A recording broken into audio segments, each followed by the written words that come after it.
to come out with this idea of what Robin Hood, because we always get the Mary Robin and Mary is Mary Men. Marianne and all that. Yeah, all that kind of stuff. But this is showing Robin Hood in a whole different light. It's like this nigga is out here fucking, Little John. I saw the clip. Little John smacked the nigga face off. Whoa. Yo, you didn't see the clip, bro? That's what I'm looking for right now. I'm like, you're this hype. I need to go back and he hits the dude with the stab and smacks his face off, bro. How far up do I have to go for this? Yeah, I'm in the group chat. Yeah, it was just put in there. I think I found it. I'm about to bring it onto the screen, but I don't know if we can show it as is. But it's why? Well, because it's so weird, Ty. Oh snap! Where y'all at? Why don't I see y'all? Wrong StreamYard. Whoops. Yeah, my dumbass is still got the other one up, huh? It's probably why I'm lagging a little bit. But for some reason, man, I think it's a matter of whether or not these companies want to capitalize on all of their views versus capitalize on their actual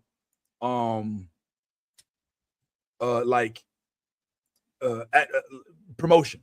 You know what I'm saying? Like, why would you not want to, if you have a movie coming out, what would stop you from wanting to promote the movie as much as you possibly can? Well, obviously these folks feel like, because every time I do something like this and I try to put one of these videos or whatever on, I have to go back to the YouTube page and I have to like edit that part out because they're like, yeah, you can't have that on the screen and we're like, for what? Well, listen, and I don't know if I'm right or wrong, so I'm not saying that you're wrong, and I'm not saying nothing. But what I will say is that when I was doing multiverse, what I would do is I would go on YouTube, I would find the actual YouTube site that or whatever was playing the trailer, and then what I would do is I would go full screen with the trailer, where I'm not on the screen, you're not on the screen, anything. It's just a full screen trailer. And play the full screen trailer and then come back in after, as opposed to having yourself up on the screen. I'm not doubting I don't know. that. I don't know that. I'm not doubting for a second that worked, because in instances when I do put up the trailer, it depends on who it is. Yeah. Like literally last week we talked a lot about WWE, right? And we've never really talked about WWE. Every clip I posted of WWE was blocked. Yeah. Every single one. And I'm like, what did we show? What did we do? All we did was show the Instagram clips. So I think it just depends on like who it is and all of that. So I just decided like I don't want to like have to keep deleting stuff. And then what happens is it get blocked, and then you have to wait like a 24-hour period for them to edit out the trim out the segment that you, and sometimes it'll work. Sometimes I'm like, it's just probably just better just to, I'm saying but I don't doubt you at all, because I used to watch. I used to get jealous. I would watch you on Multiverse. I'm like, yo, how the fuck you play the whole? You know what I'm saying? Like we get, But I've at this point I've just yielded. But that does look interesting though. But you can play it because we're pre-recorded. So if you don't want to, we're like, this is a pre-recorded joint. So right now, just play the video so we can all watch it. Then he's got to edit it out. Is what he's saying. I got to edit it out. No, you don't have to edit anything because we're not talking about anything. I'm just saying, play the video right now. We're not talking about anything yet. So that's just so. I don't know if you understand. Like if I play it now, and then I go to post what we're playing now, then I'll have to go and edit that part out before. So let me ask you something. You're posting all of this stuff that we're talking about right now. No. I mean, like right now, what we're talking about right now. We're just talking. Right now, you're going to post all of this online. Yes, that's what we've been doing. That's what we've been doing. We have another after show, and then we just, because we talk so much, we used to just talk 4 hours in a row, and now it's like 2 and 2, and then we put the Sunday stuff on afterwards. And I don't normally, unless we say something completely grotesque, which is rare, when I think it's ever happened actually.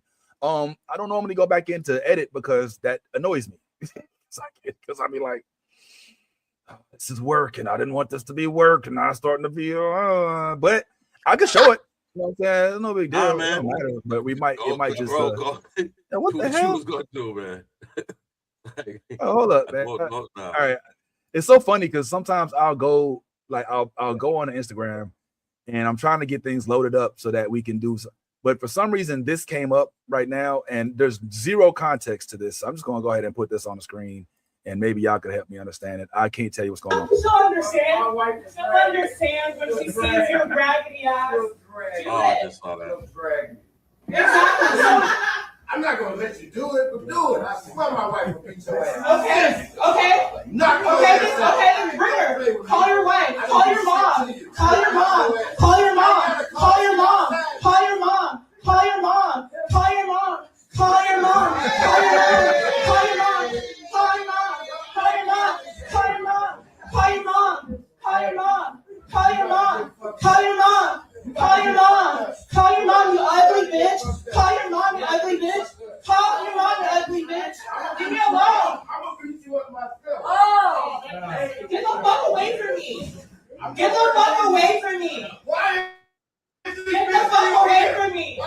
Get the fuck away from me. Get the fuck away from me. Get the fuck away from me.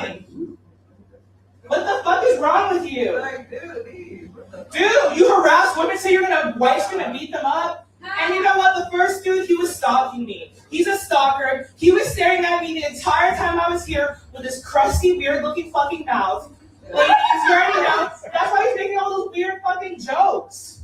It's fucking weird. You can't make weird jokes about people. You can't threaten to harm people. You can't stalk women. And I'm used to stalkers. I've had multiple stalkers. And you know what's different about all these stalkers? None of them have followed me around like that nigga who's supposedly married. You follow me around, you're married. Every time I've had a stalker, when I moved... All right, I'm not taking away from her plight. I'm sure it's a good speech. But I'm sorry. When I pulled up Instagram and that's the first thing popped up, I was like, what the hell is this? And I was like, let me see what this is all about. But I ain't gonna lie, the part I saw was this part. I didn't see all the drama. The pop-ins, he was like, "Oh, this is gonna be good. Let's play it." I was like, "Oh, look, this is." I was like, "Oh, damn, you just got baited." I was like, "Oh, this is oh yeah, oh." So that's why we have to vet content before we put it on. But anyway, hopefully, I'm sorry to hear that. I'm looking at the comments, and like most of the comments section of people that I know, and they're like. I'm sorry, but all right. I was promised I'm gonna leave this alone, but this shit is funny to me right now. This little part. This should say what the girl say. Look at this. Look at the comment right here. She lucky it wasn't in Chicago. Throwing that ass in a circle while fearing for your life is insane. Yo, shout out to her for keeping the set going and using it as material. She stood her ground and made people laugh. She'll be booked again. Fair enough. I like it as a closer, but comedy does work. 3 inches drop. Call your mom. This will work in any club. Damn. Ooh. I don't know who that was over there, but anyway, yeah. From a comic standpoint, this is something that we have to face with is a stand-up. You always get somebody who or not always, but sometimes you run into people that may not necessarily be interested in letting you say what you want to say while you're on stage. And you have to find a creative way, not a volatile way, because you still got a crowd in front of you to try to diffuse that situation and keep it moving. I on my page, if you scroll down, you'll see I was on the stage one time and I had a bunch of Latinos behind me that was chattering, and I was doing my set, and I turned around and cussed them out in Spanish, and was like, mira, coño, like a little bit of Spanish, and I was like, mira, coño, puedo hablar con estes porque necesito tiempo hablar con él. And they started clapping, and I kind of went forward, and but sometimes these things happen. But anyway, you had the one set. You had the one set when the dude tried to come up on the stage with you, right? Oh no! A dude! Right, like, whoa! Yeah. My viral moment. That was during COVID that time too. It's like whoa. Yeah. For those some people may not know about that. Yeah, I had this was my first viral. This is where most of my following came from. I had this viral moment because like right after COVID, I was performing somewhere in Jensen Beach, like a little bit small club. And this dude tried to come up to the stage and shake my hand. And at that time, we was not shaking hands. Nah. And I was like, oh, Oh, and I started singing like go back to your seat. Everybody coming to the seat and I don't really know what the fuck is happening right now. I wonder if I can find that shit right quick. It's been a long time. It's been a long time since I showed that. But yeah, that these things happen. And that one was friendly. There was another time, and I told this story before when I was in Miami, when I was telling a joke, and this the girl that he was with at that table kept messing with me, and I was messing with her too, you know, in probably a flirtatious kind of way. And I was like, "Is that your man?" Because you feel like that ain't your man type thing. And my man ended up rushing the stage. He rushed the stage with a knife. He got kicked out that night. Oh, and he tried to stab you up. Yeah, my man rushed the stage with a knife. Yeah, it was interesting. Yo, Vince, what'd you do when you saw the knife? What'd you do? I didn't. Listen. First of all, okay. So I was on stage, and the stage was high. It wasn't like one of those platforms like you saw her on that you get in the little bar and grills. Like you were at a comedy club, so the stage you had to jump up to the stage. The dude ran up and he was about to jump, but fortunately there was a security dude right there, so he never got all the way on stage. And I was just like, yeah, that's what we get. And I remember just a few moments of like awkwardness, and then just kind of getting everything back on track. But so did you notice the knife immediately? Oh yeah. I saw the knife. Yeah, he was angry in real life. Yeah, it was at a club called the Have Nots of Comedy in Miami. Wow. The Have Nots. The Have Nots. Yeah. And it was an awkward moment, but fortunately, I didn't get hurt. And oddly enough, that dude got escorted out, but the woman he was with was still there after the show. So yeah, those. Have you ever thought about if he would have got up there, what you would have done? Like, cause like in retrospect, cause like in those type of situations, when you see your life flash, like that time we was in Orlando and that car almost took the cop car your leg off. Yeah. Like when you went, yo, I don't know if we could listen. Listen. All I'm gonna tell you is this: everybody who was out there that night, yes, watch me die in real time. I swear to God, because the type of silence, you know how when you see something happen like that and everybody reacts the same way, like everybody was like, "Yo, are you okay?" It was if I would not have reacted the way that I reacted in that moment, I would be one leg tie right now. I would or peg leg tie. I'd be peg leg tie, or I wouldn't be here at all, because that's how fast the car was going. Yeah.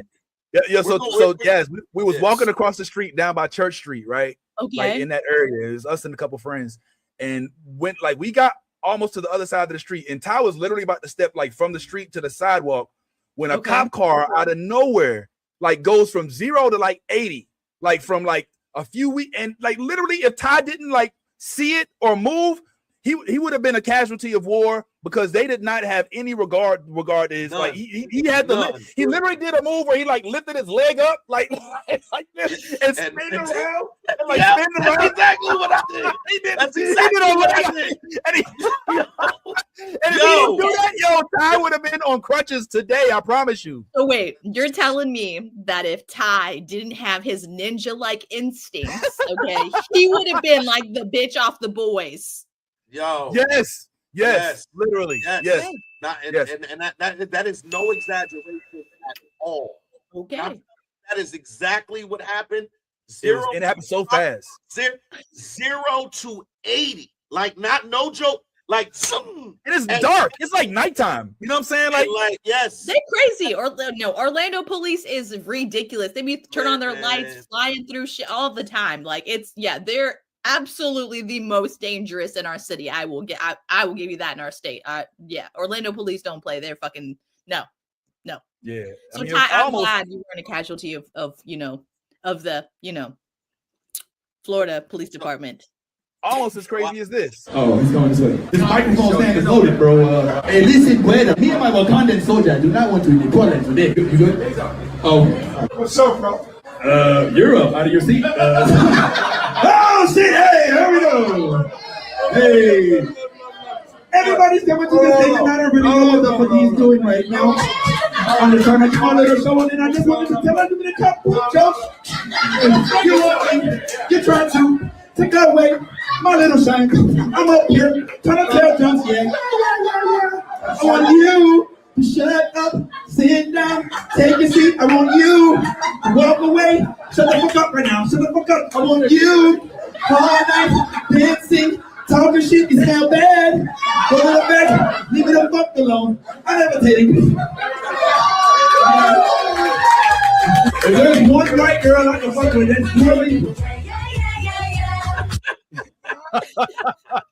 Yo, that was like one of my first. That was like one of my first viral videos. I know it only got like 600 likes on YouTube on Instagram, but it's like I think about 3 million on TikTok with like I think 100,000 likes or something like that. And then that following started like my TikTok reach hit like 100K. It's dwindled since because I haven't been there as much.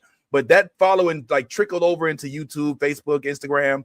And this is like one of my biggest. Like there's another video that I had. This is fun. I like that we get to do this. This one wasn't as viral, but I thought that this was interesting. Not the same type of incident because it's not always violence directed at you. Sometimes the violence is directed at the people within the crowd amongst themselves. I present Exhibit A. Oh shit, yo, she is gangster shit. She said, turn around. Oh shit, hold on. I'm prepared for this kind of shit. Don't give me no shit. I only touched you off. Hold on, wait, start over, please. I wasn't ready. I touched your fucking over, all right? It's not a problem. I bet you won't touch it again. Oh shit, never mind. Real talk though, let each other live. Because I'm gonna tell you right now, as much as you could beat their ass, them and their Wiccan circle will fuck you up for the rest of this year. Don't let them fuck around and get their crystals charged in the full moon. Oh, you don't want no smoke back then. When that vampire blood gets sacrificed on the blood moon night, bitch. Yo, some Twilight vampires in that bitch. The funny thing about in there instigating the fight. You saw that right there. I was like, he was like, yo, bet you won't touch something again. So they both looked at me. They was like, I was like, oh shit. I was like, all right, my bad. So let me give a little line in the sand and shit. I bet you won't cross that line. I bet you won't put your hand across that line. I'm doing. Let me live a little tiny bit of context. So I'm doing this. I got here to this club hella late. It's in Jensen Beach. I drove from Orlando. It's about a 2.5 hour drive. I was supposed to be there, I think, at 8. I got there like 8:30, 8:45. It was crazy. But I had to get when I got there. It's upstairs, as you see. I had to go straight to the stage because like they had already like been stretching for me to get there.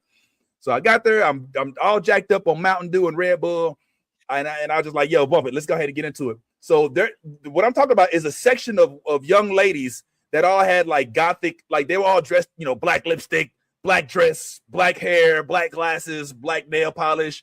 And there's some dude who I guess he starts talking at this part. He's like, leave me the fuck alone. I didn't touch your leg. And it's like loud. And I'm like, all right, now either I can ignore it, I can try to talk over it, or I can address it. And I decided to address it. And yeah, I tried to make it funny, and then they gave me this look like, nigga, get the fuck out of my face with this. I was like, oh shit, all right. That's when I said let each other live, and then I kind of addressed them as a Wiccan circle. But the funny thing is, when I looked at the comments, like I wish I could pull up TikTok. I don't even think I have TikTok. I don't know if I even do. I still do TikTok? Yeah, I guess I do. Okay, on the TikTok comments, I got so much love because I'm gonna show. Let me show this part real quick. Oh, I can't rewind on Instagram. I'll bring it back when it does. But if you notice, I said let each other live because at the end of the day, them and their Wiccan circle will fuck you up at the end of the night. And then I got the crowd back. But the comment section was like, see, it's not so hard to use they and them. Like, what's the big deal? Like, guys, and then in my head, I was like, all right, I was talking about a group of people, but hey.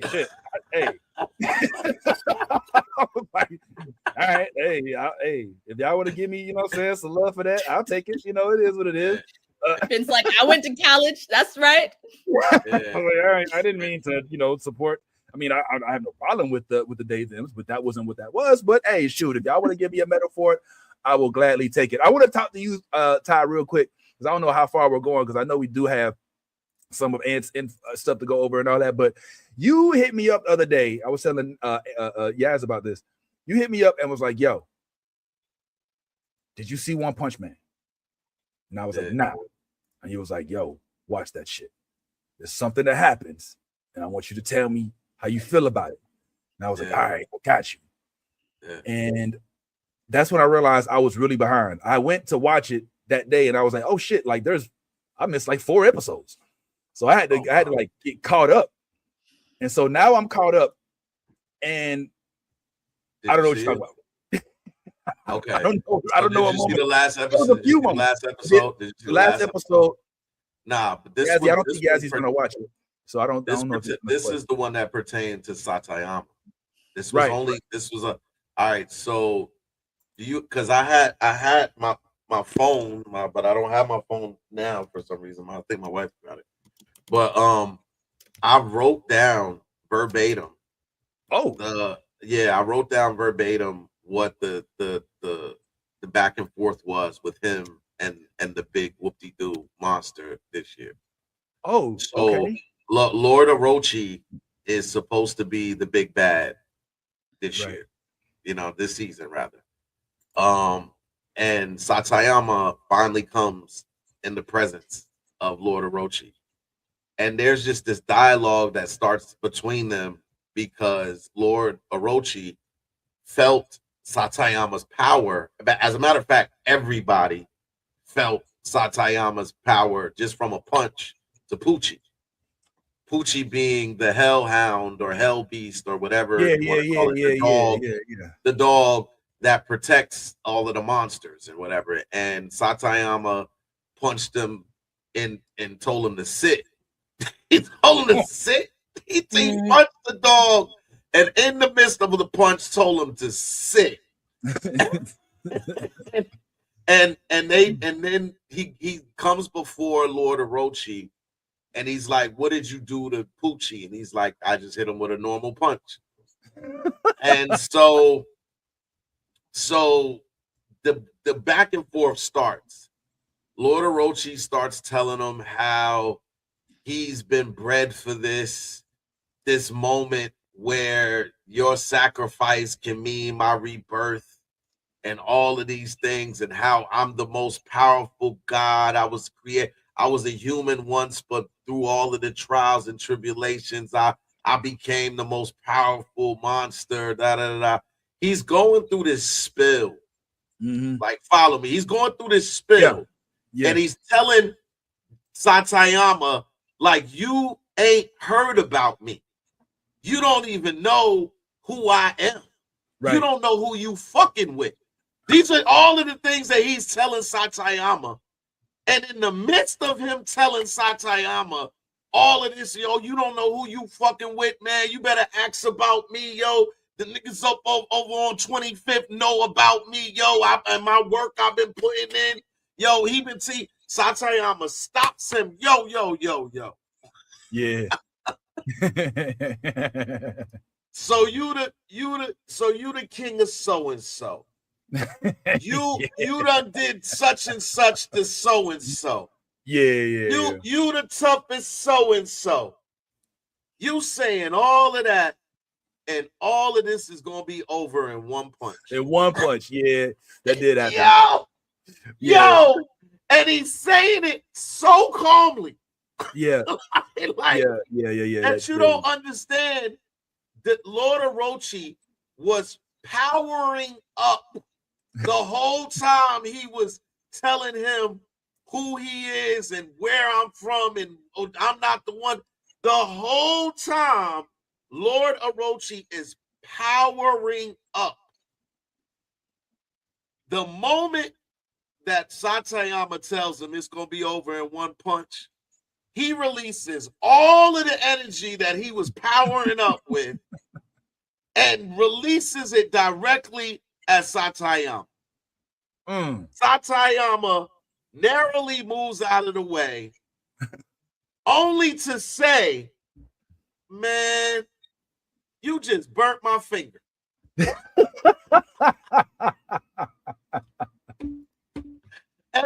and commences to show his little finger burnt through the glove, and he says, "You burnt my clothing. You burnt my gloves. You burnt my gloves. Like, like what did you do?" And so now the fight ensues, if you can even call it that.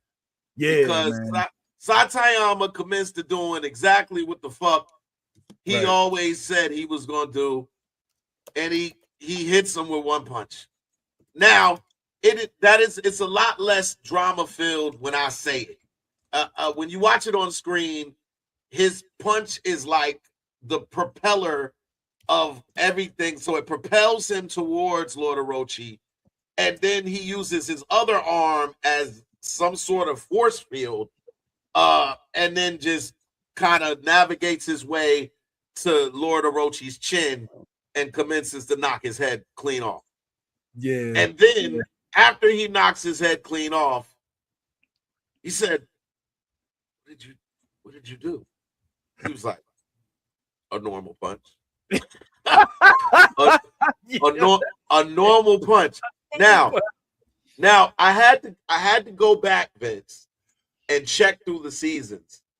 Before you give that, I gotta real quick. Let's let Yazzie go. I didn't want her to just disappear. She's got to head out, so I wanted to go ahead and at least make sure we gave her flowers on the way out and said peace and all that, and said thank you for hanging out with us all day, even though we talked about a bunch of stuff that she has no interest in.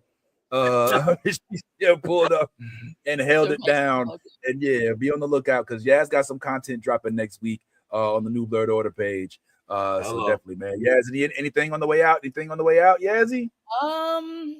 Stay tuned. More to come.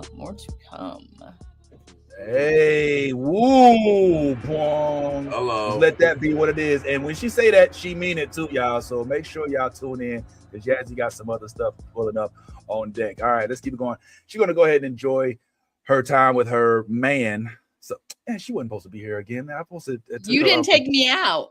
My bad. I did it wrong. All right, let me do it. All right, bye, yes. Okay, I did it right this time. I was like, oh, she's still here. All right, but so that was what you were talking about. That exchange. That exchange, yes, I had it verbatim, and it probably would have came off a little bit better. No. That. Okay, well, let me ask you this, because I thought that what you was gonna talk about was the whole Blackluster monologue. I thought that's the Blackluster. That's kind of weird. That's kind of weird. And like if we're being honest, like I'm not sitting here telling anyone that this season is the best One Punch Man season. I don't want that to be misconstrued at all. It's not. But as far as a episode, which this was, I believe, I want to say that was the season finale because I haven't seen anything come out again this week, unless this is like a mid-season finale or something like that. It could have been. I don't know. I haven't double checked. Okay.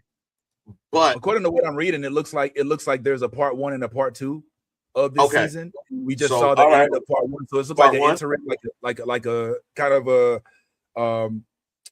what they call those things, intermission, so to speak. Mid-season finale. But normally mid-season finales will happen when you have the whole season and you split it in two. Sound like they ain't even like put together part 2 yet. I mean, but I'm just reading headlines. You should not just read headlines. That's not actual reading. So I don't know, but it sounds like you was about to say like it's not a 1, but it's not a 10. It's somewhere in between. It's definitely not the best thing you've ever seen, but it's not the worst. It's not as bad as they're making it out to be. Well, nah, it's probably as bad as they're making it out to be. Like this season has been lackluster for the most part. For the very most part, it has. I mean, you've seen a couple of fight scenes where you're like, honestly, for me, I'd say one of the most intriguing characters of this season is Zombie Man. I like because you're like, well, what's going on? Zombie Man can't die? No, he can't. He apparently can't. And he's not like super powered. This dude uses guns. He uses knives. He uses right. You know what I mean? Like, so I'm intrigued by Zombie Man. A lot of these other characters, Pig Boy or whatever, that just Pig eats God. Pig God that just eats everything. And then Blackluster, I am intrigued. I don't necessarily like the dialogue. Well, not so much the depiction. But the dialogue was kind of. I've been trying to master the bug technique. And the exoskeleton is the strongest, the strength. But you don't upset my muscles, because if you do, they have a mind and they tend to react on their own. And I don't have any control over my muscle. I haven't even found a way to hurt myself. It was like, what? Huh? So yeah, none of it makes sense. But this episode, that to me is what stood out, was the dialogue between Lord Orochi and Saitama, which ended in Saitama fashion with exactly what he said he was going to do. And I came out of it like, when are we going to get somebody who makes him go in the bag and not use a normal punch? Like, this dude is literally just walking out here fighting at 25%. Right, literally. He's literally fighting at 25%, and he's stronger than everybody. And it's like, in order for this to start to get to the point where I'm like, this season is still salvageable, is I have to see someone who I feel can at least contend with him. Like, I'm not saying you got to be able to be, but at least make the fight longer than one punch. I know that's his whole moniker is One Punch Man. But when you over here saying you got a normal punch, as opposed to what? Like, so you got a punch that's like one punch. Like I'm like, what's the point? Like, what is the difference between a normal punch and the one punch? Like that's what I'm saying. Like, they both end in the same way. So, well, I think that the normal punch is the one punch.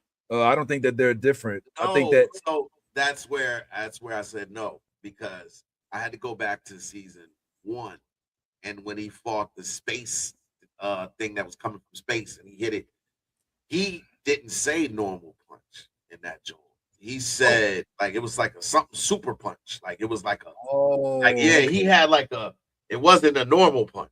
You know what I'm saying? Well, my point is, so he has levels to it. It's got levels to it, is what I'm saying. I think the point, I still stand by what I said, because I think my point is that it doesn't matter what kind of punch it is. It's one punch. It just depends on what kind of punch he dishes out. So in this particular instance, the one punch was the normal punch. In that instance, the one punch was the super Baldy whatever punch. You know what I'm saying? Whatever. But is it possible that we've already met the person that's going to rival One Punch Man? I guess not, because they fought already, and he already basically was like, yeah, nah. Well, see, the thing about Gaoral is he's like Goku.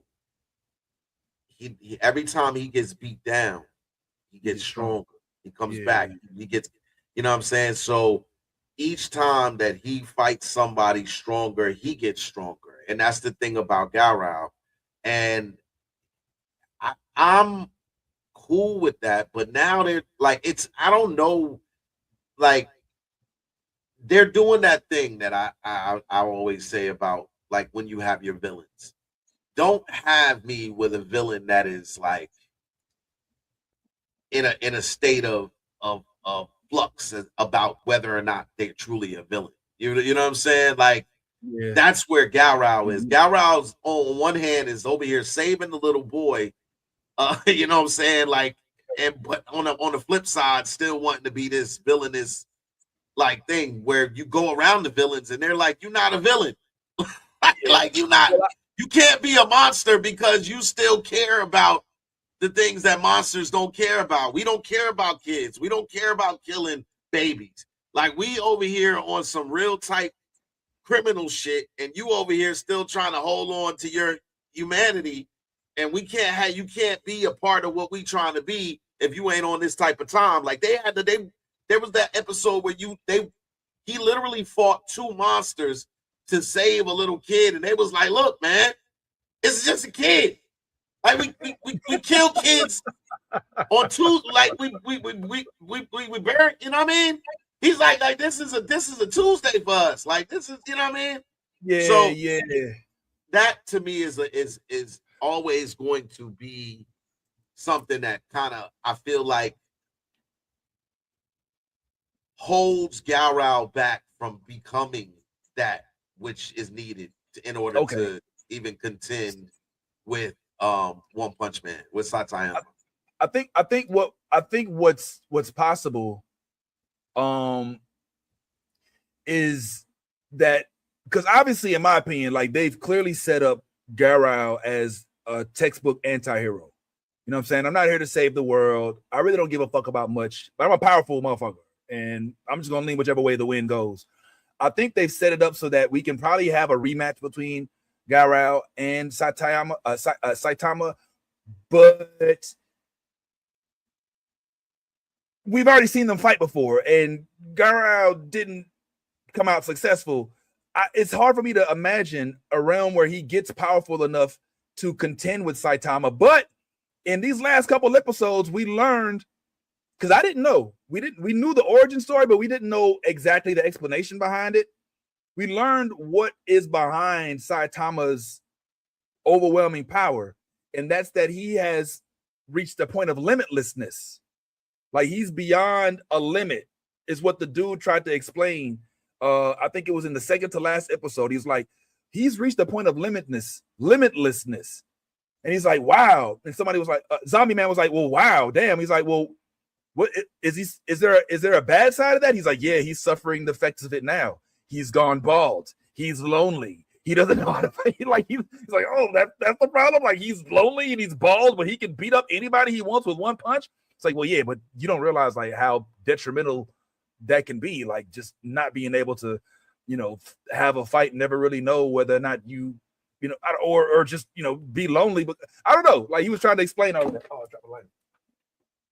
So I that was an interesting discovery. I ain't gonna lie, man. I don't hate the show. I don't hate it. Oh, I thought that it was a little anticlimactic. Like I was expecting a little bit more of the fight between the big bad and the big good. It was just like that. I was like, damn. I mean, obviously it's One Punch Man, but I would have thought that they would have let some of the rivals, some of the S-class heroes fight. What's the old boy name? The big bad again? Lord Orochi. Lord Orochi. Damn it. I mean, he killed the octopus dude. Whatever his name. That was Green Tornado. That I think that did that. Which yeah. Well, it was Tornado. Yeah. And that may not be her name.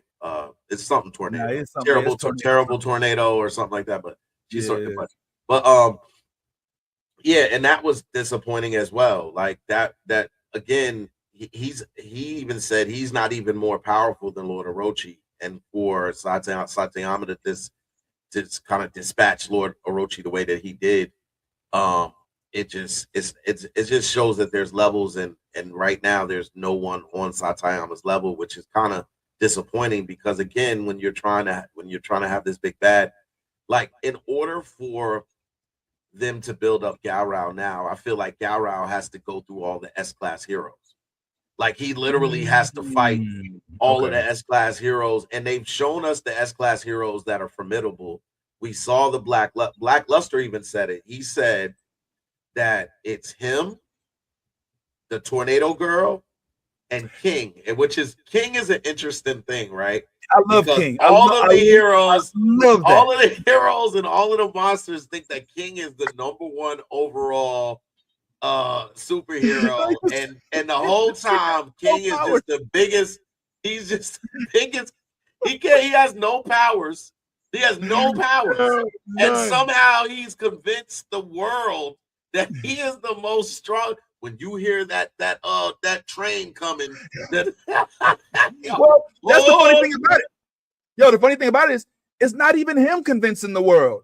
Like it's everybody around him. Yes. Like everybody around him is like, King, host, yo, King is in the room. Like remember that one? Like, yo, honestly, King could have a whole show. Like he could have a whole show based on his character. His character and that situation in itself is hilarious. A dude who has no powers, no strength, but somehow ends up in the right place at the right time with the right people. And then like Saitama will pull up and it'll be a big ass dead beast. He'll be like, you beat this beast all by yourself. He'll be like, well, King, you know what I'm saying? Who just beat up the beast? He'll be like, yes, that's right. Yeah, I defeated the beast, and and always, I love that storyline. That, but to me, frankly, Ty, that's what this season has been about. It's been about building up the surrounding support characters. It's been less about. I mean, how far can you go with a storyline with a dude who beats everybody with one punch?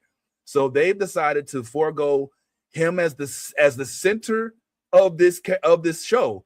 And they've kind of made him a side Adam. He's kind of a side character in a show that's based on him, right? But that's because you can't. If you beat everybody with one punch, what kind of show can you really have, right? Unless you, because I mean, I don't know. It's an interesting situation to be in. But I'm happy to see that they didn't let the trolls get to him, and that the same director who disassociated himself from social media that was probably how.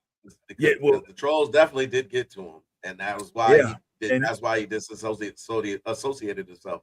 And sometimes that's for the better. There's absolutely nothing wrong with taking a break when you're overloaded. And I feel like he was overloaded with a lot of negativity. Some of it justified, some of it obviously is just people being hateful. But I think that it also gives you an opportunity to step back and maybe address, some deficiencies, or maybe just look at what you can do better and how to apply that. So look, this season, like I said, it was not the best season thus far. Doesn't mean it can't end up being the best season with it having a part 2. So there's that. But Saitama is always an interesting character, despite the fact that he really doesn't have any glaring things that you really can appreciate outside of the one punch, right? He doesn't really want to hang out with anybody. He doesn't really want to be around people. He isolates himself. He doesn't know how to interact with people. That's another thing.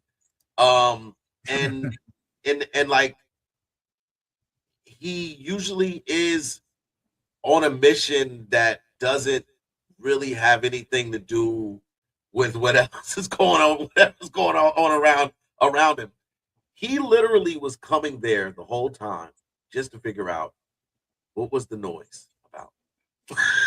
and he literally, it's like a neighbor who you're over them and you keep stomping on their head, and eventually they just come up and they just knock on your door. Hey, I was just wondering, is there any way that maybe you could, because you're on top of me, and I can hear everything.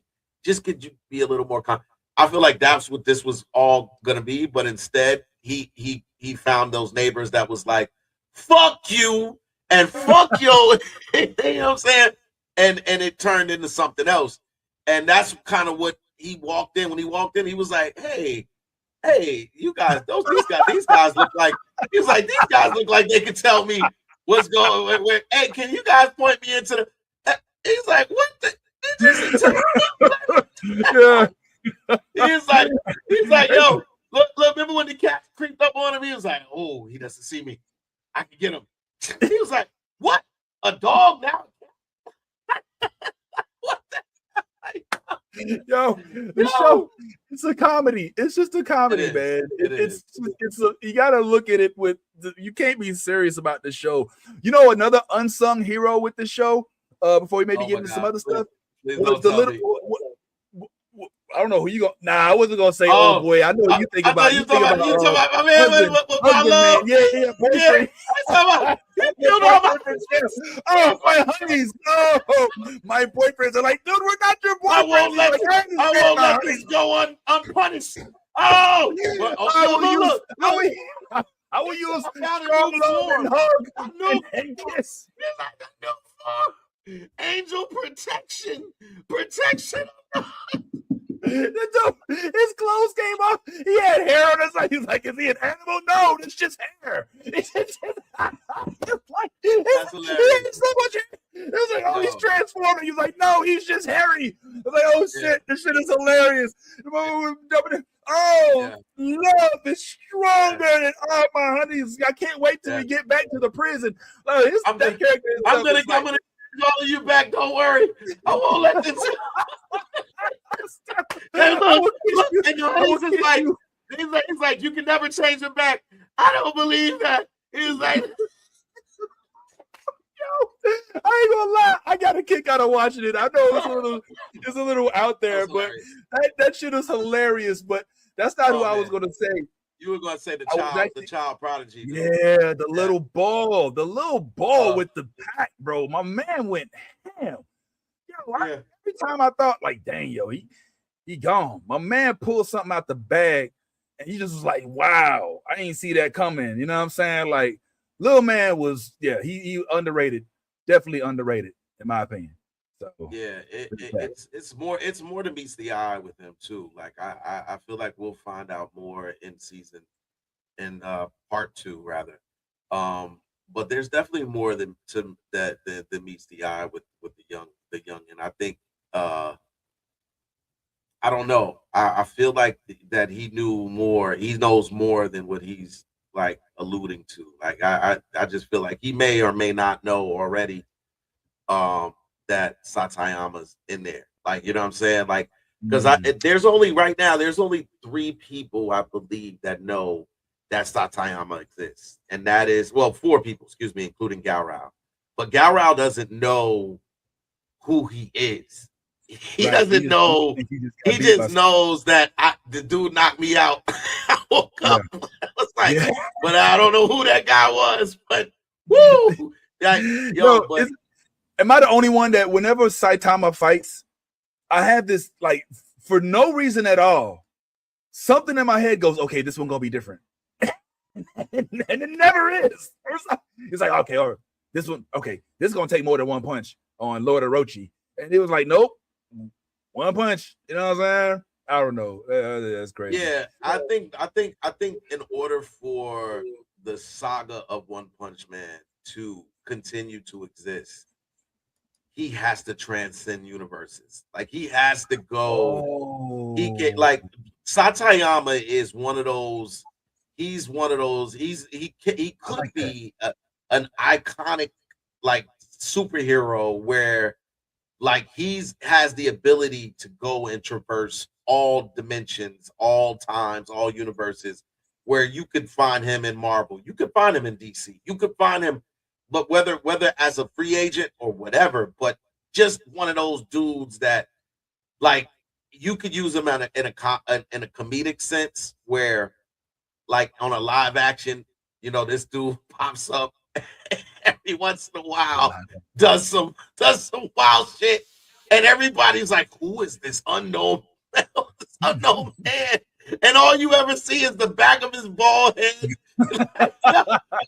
with the one piece of hair coming out and some shit. Like, yo, I think he, based off of what we're seeing on screen again, where he's totally demolishing any threat as soon as it appears, we have to now question, like, how powerful is Saitama? Like, could he be Superman?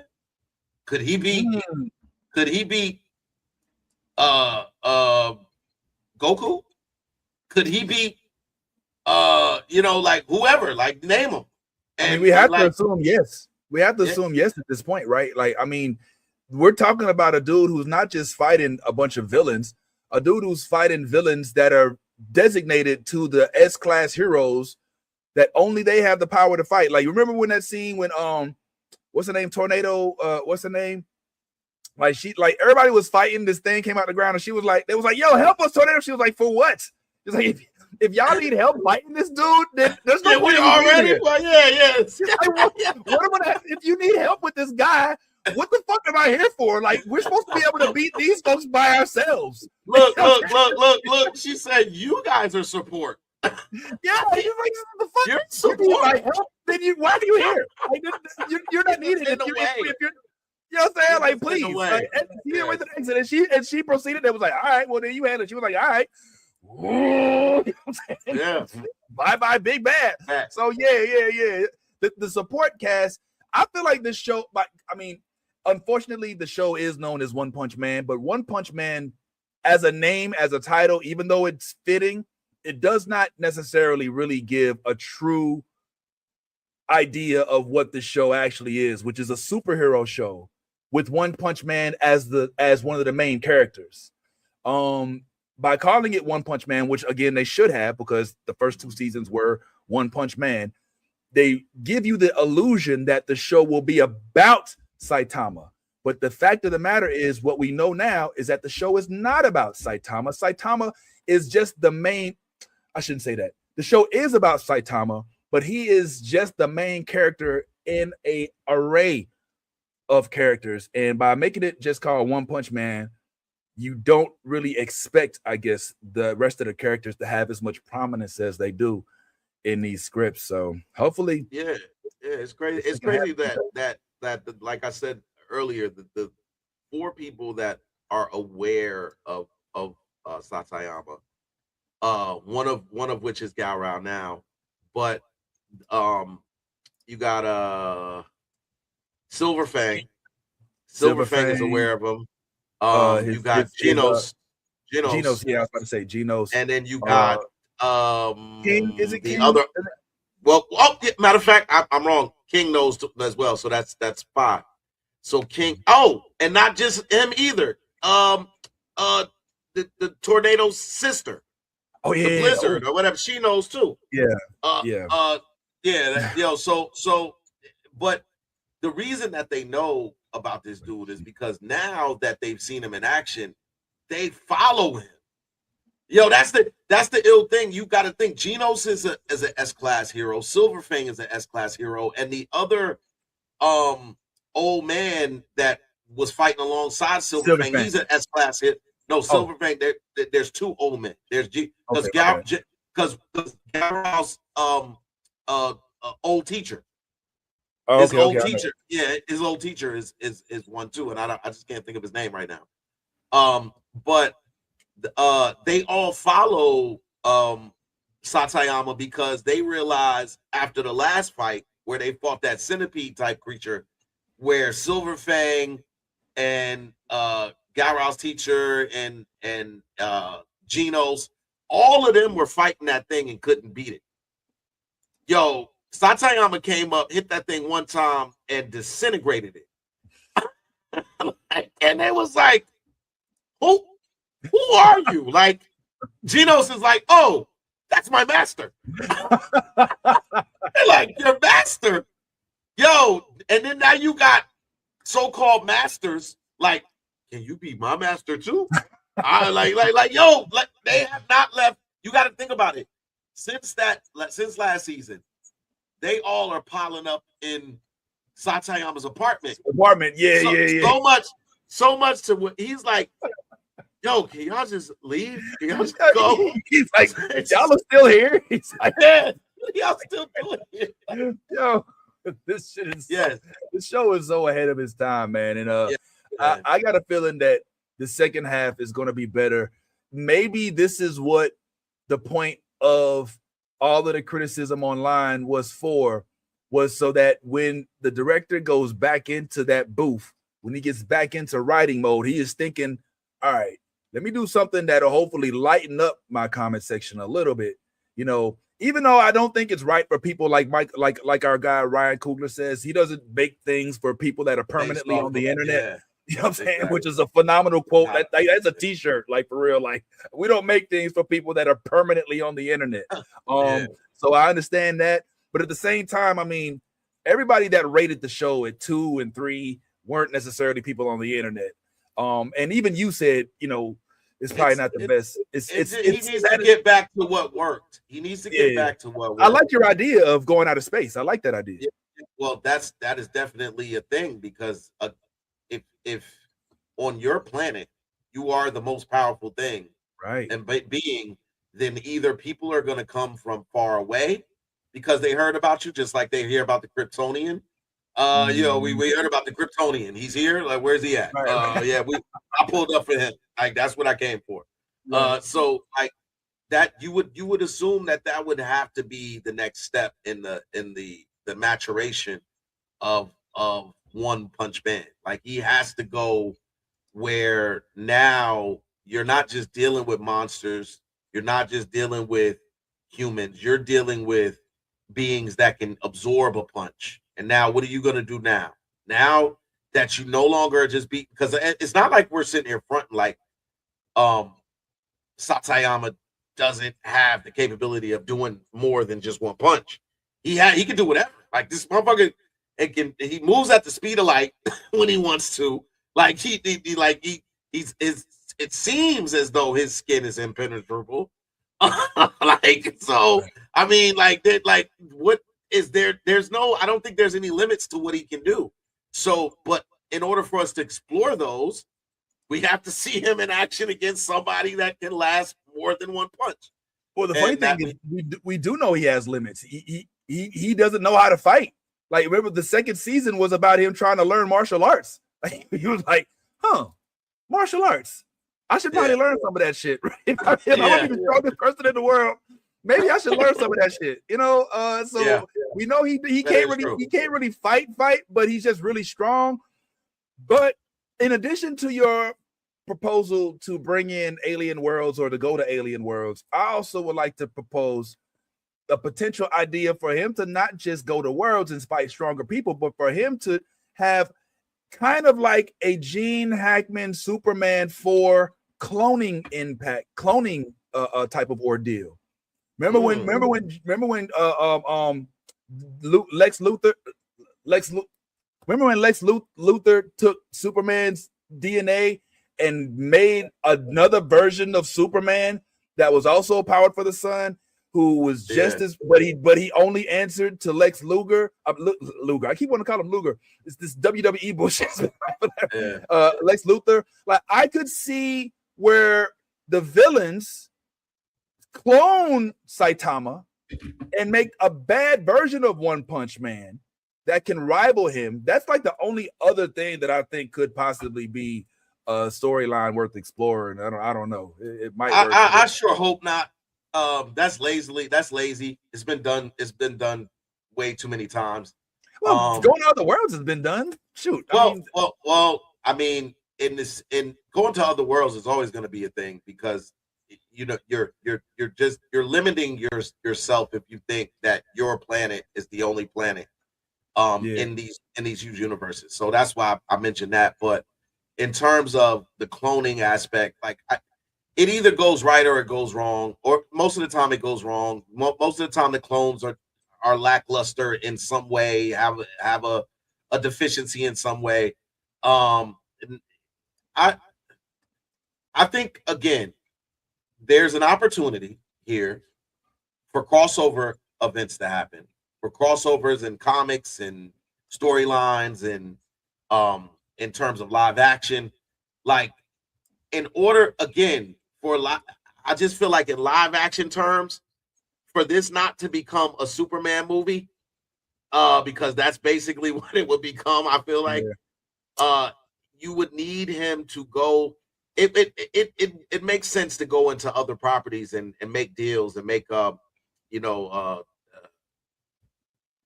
friendships and partnerships with other potential platforms.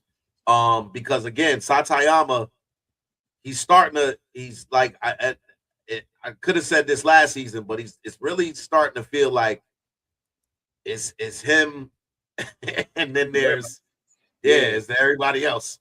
And it's so fun when the same reasons I'm not a big Superman fan, even though I did vote that it was the best superhero movie in 2025. Being the lack of vulnerabilities, I think is a difficult thing to withstand over a period of time. And I think they could dial up the loneliness factor, the bald factor, the depression of not being able to have a challenger. Sure, but I don't know. I think it still has a future. I don't troll, or I don't want to say trolls. Hey, I don't want to say haters. Critics of this season, you're not wrong, but I would say give the second half of the season a chance first. Let's see what they can do with One Punch Man now that we have basically exhausted all of the possibilities. Because I mean, on all realms, demon, earth, whatever, even from aliens, like he's beat everybody. And the only thing he really struggles with right now is baldness and boredom. Baldness and boredom. You know what I'm saying? So there's that. If it's cool, man, I wanted to just do a few rapid fire topics that we got from the chat, and let's get your take on them, and let's see what it is that is going on in the world today. I did just hear that the dude from Punky Brewster, I think he just died. It's crazy. Ooh, who died from Punky Brewster, bro? The brother?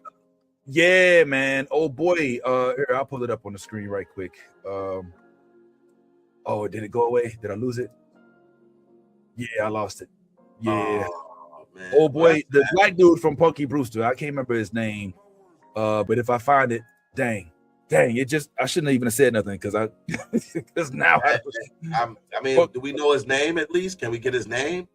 Yeah, yes. I will give it to you. Yeah, here it is. His name is TK Carter. My bad. TK Carter. TK Carter?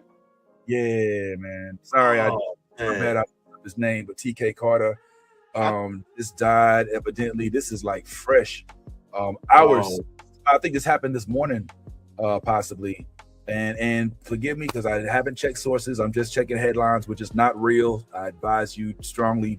Headline reading is not reading. But this evidently seems to have some merit in truth. So that kind of sucks. I love Punky Brewster. He died on my son's birthday, man. That's crazy, yo. Oh man. All right, Prince. Prince's birthday was yesterday, man. But look, yo, I remember TK Carter more from the Sinbad show than you remember the Sinbad show? I do. I don't think I watched it. Yeah. Oh, he was a recurring actor on there. I think all the seasons TK was on there. Just funny guy, you know what I'm saying? Like always had something funny to say. And yeah, man, TK's been around, man. He's been around for a while, man. Like, so that's sad to hear that he passed, man. But yeah, people are giving him flowers for his role in The Thing, his contribution to the Steve Harvey Show, working in The Corner. Obviously, I know him best from Punky Brewster. I was a huge Punky Brewster fan. Not sure why. I was a kid, and it was a kid show, and yeah, I liked it. Yeah. Space Jam, Domino, my man, and there's probably a whole bunch of things that we're probably leaving off. But yeah, shout out to, rest in peace, power to TK Carter, man, to make it to 70. Yeah, we losing a lot of people, man. I'm telling you, but they dropping, man. Eddie Cole, a local legend in my area is this dude named Eddie Cole, and he passed recently. He was like the dude over our youth group at our church growing up. Like he was the mayor of Eatonville, and big deal, man. Went to his funeral this Monday. It was crazy. So yeah, there's a lot of death around right now.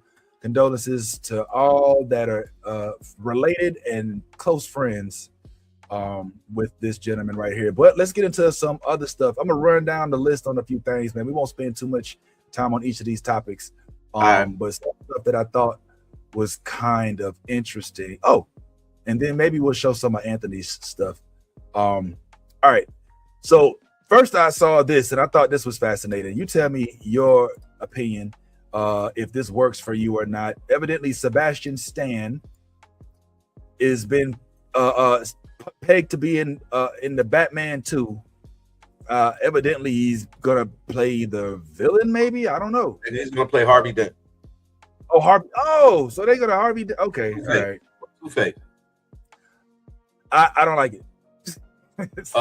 What don't you like about it? Harvey Dent was black. At least he was in the animated series, and I just always, and he was when he was Billy D. Williams in the original Batman with that was made by the original Batman movie with Tim Burton as a director. So I always thought that they should maintain his blackness, but I'm not tripping. It is what it is, and I know he white in the comic book and all that, but it's kind of weird to see them go back and forth. I would have preferred them to kind of keep the lore when he was Billy D. Williams, and but whatever. I like Sebastian Stan. Nothing against him. I mean, he gets, it's just a role to him. So, but yeah, I thought that they would have kept that continuity. Nah, there's no continuity. This is Matt Reeves' own baby, and I've said this before. This is his idea of how Gotham looks.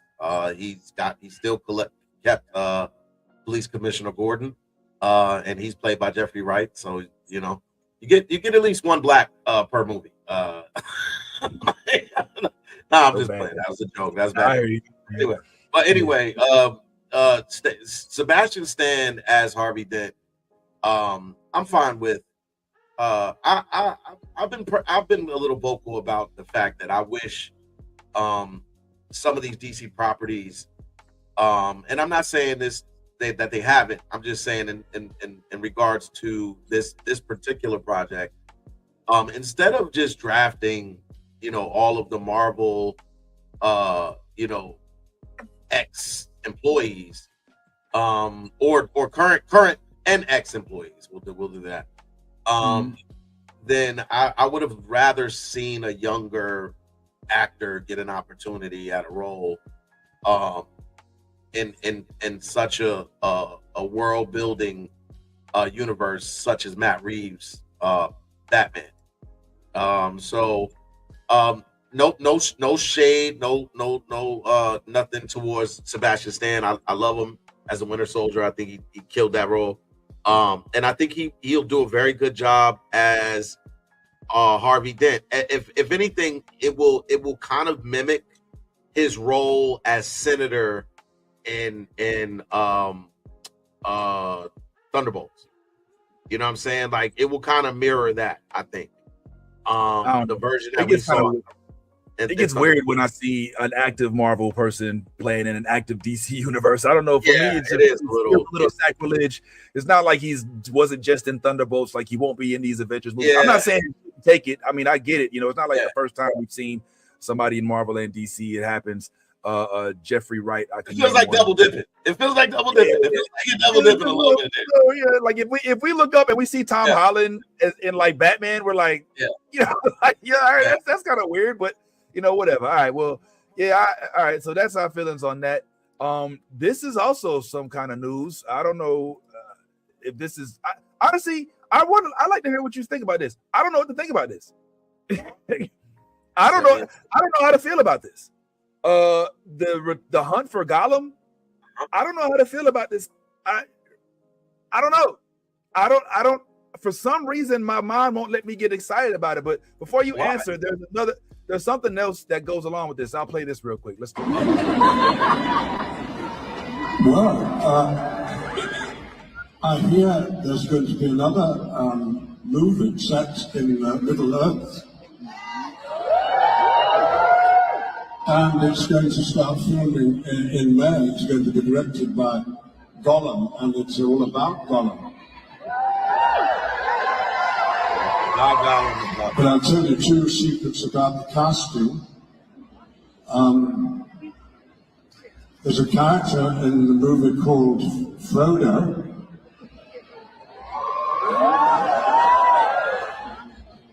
And there's another character called Gandalf.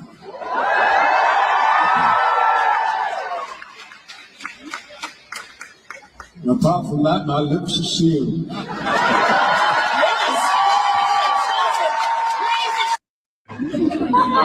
All right. So this was his big announcement. I feel like he stumbled through it a little bit. Shout out to Ian McClellan. But I don't know what is it that's making me have reservations about being excited about this. I feel like it feels like a cash grab. I guess that's why it feels to me like a cash grab after the mediocre success of The Hobbit. I feel like the Rings of Powers era is where we were kind of leaning, like prequel, and to bring on these older folks to play younger folks, and probably we're going to see a lot of AI, and I don't know, Gollum. I mean, I don't know, man.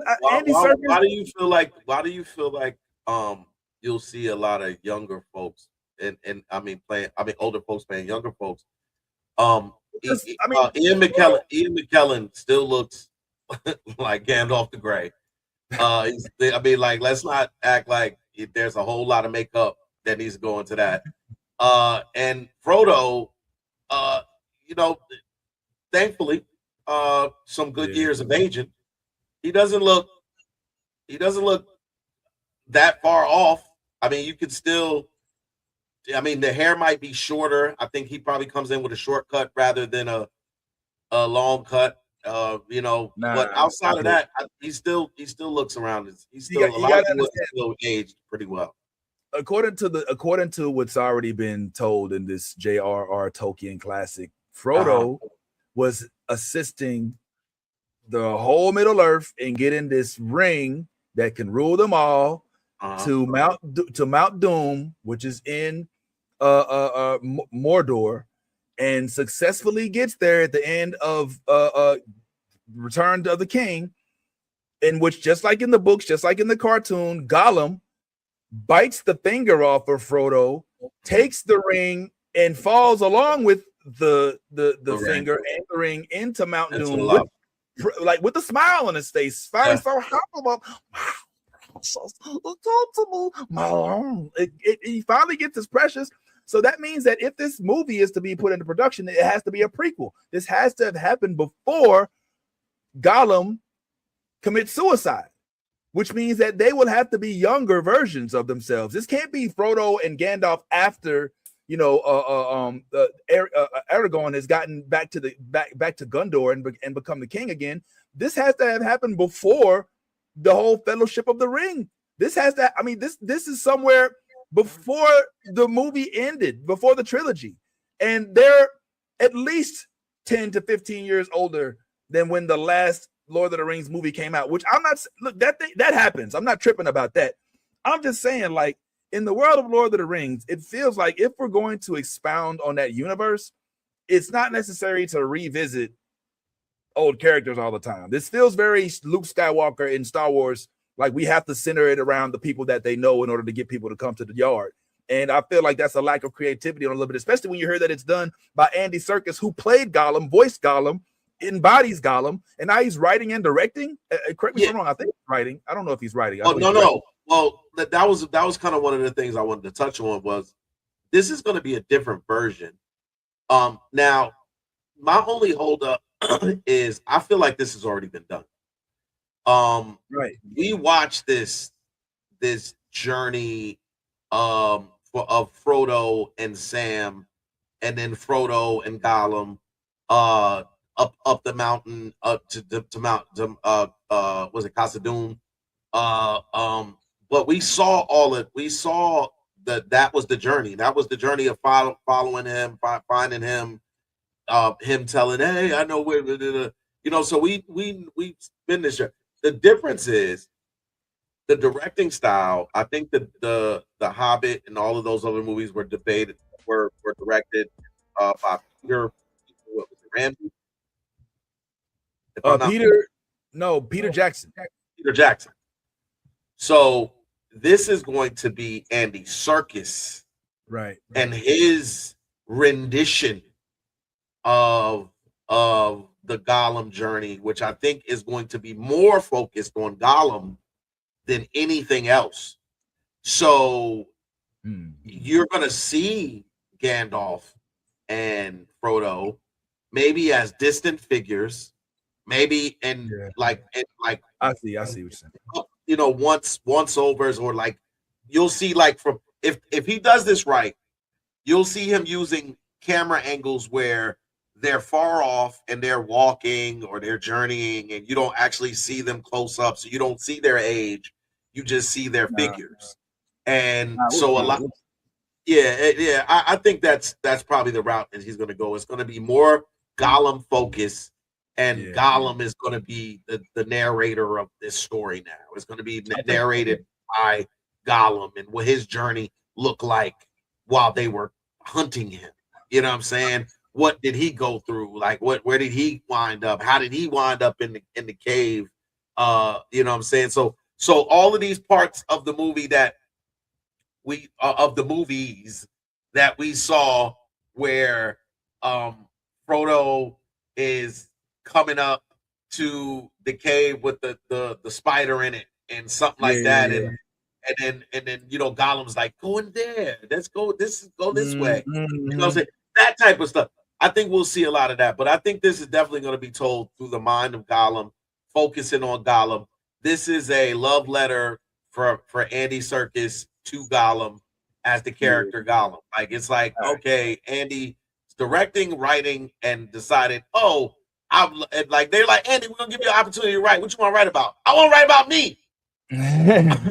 I mean, why not? I want to write about. Listen, I'm not mad. I'm not mad. I'm just saying this feels like one of those type of opportunities. Like it's like, all right, Andy, we know you're a director. We know you've done some things. Hey, man, what would be your suggestion in the writer's room? What story would you love to see us kind of go after? He's like, well, there's a lot of great stories in the world of Lord of the Rings, but there's none greater than the story of me and when I played Gollum. And you know, because I personally think I should have won an Oscar for that award. I mean, for that role. And you know what? I think so much that I deserve the Oscar. I'm going to write a script and direct a movie that's going to get me that Oscar. I deserve it. Let me correct the record. It looks like he doesn't write it, so I want to get that out there. It looks like he's solely directing. Writers I have on IMDb, according to IMDb, there's a Philippa Boyens, Phoebe Gittins, Artie Papagiorgio, and it's based on the characters from the J.R.R. Tolkien novel, of course. I think that they will give us close-ups. They'll give us AI-generated filtered faces from Gollum and from Frodo, but I do agree with you that they won't be prominent members of it. They may not be in the entire movie. What they'll be there for is to establish the timeline that this movie's in. So that does make more sense to me. So I guess we'll just have to look forward to that. I'm really interested to get your take on this subject right here, because we spoke a lot about the one battle after another, and even though this could be a 2-hour topic, I really just want to get your opinion on this comment that was made by the director of the Spider-Verse movie, Peter Ramsey, who did actually, I think, made the first Into the Spider-Verse. So he found our posts and decided to chime in, which is encouraged. And I know our group chat had mixed feelings about the response. I figured I'd get one directly from you. So for those that don't see this, let me read it for you. It says, our post said, this is at the bottom of a post that has a video associated with it. I can show the video in a little bit, but the post caption was, New Blood Order is questioning it. This film may not depict Black women in the best light, but when it comes to Tiana Taylor, she brings power, depth, and presence to every role she touches. She has a way of reclaiming what a skip might try to take away. That's just the caption. But the question is, real question is, does her brilliance outweigh the narrative she stepped into? Let's talk about it. That's just the caption. There's an actual video, and it's basically, a lot of it's just Ty saying like, yo, I didn't like the way she was depicted, and we've had this talk. Here's the responses. She played a complicated, imperfect, compelling character. I know people get uncomfortable when real, messy people are depicted on screen, but that's what people are, not perfect, idealized heroes. Perfect and ideal are not real. All caps, not real. We can aim for and be inspired by the ideal, but the reality of what we are can inform and inspire us as well, because when we see our own faults and fears reflected back at us, we realize we're not alone in our own imperfection. I see what he's saying. I mean, whether I agree or not is debatable. I see the point he's trying to make. Everybody's not crispy clean, so the more we embrace our faults, that's not, I think the issue here is, the issue wasn't that you were conveying and some others, it wasn't just faults, it's portrayal. You know what I'm saying? It's the freedom you get when you have your pen and you write down what a character is and what it is that you decide to make their flaws. Do they lead into already predetermined stereotypes, or does it do? I think that was maybe what may have been missed here with this comment, is not acknowledging the fact that this is a character that came into the mind of somebody because perhaps of a perception of what Black women are, or at least as it pertains to perfidia. Perfidia? I don't know. Yeah, that was her name. I think it was her name, perfidia. So, yeah. What's your thoughts? I agree with you. I agree with you in terms of like first and foremost, let me acknowledge Peter Ramsey. There were some things in that statement that I don't necessarily agree with. I do agree that none of us are perfect. I think that we all can strive for perfection, and I think that there is an ideal behavior or an ideal representation that we all may see in ourselves or see for others. It is part of our society. It is part of our culture as Black people.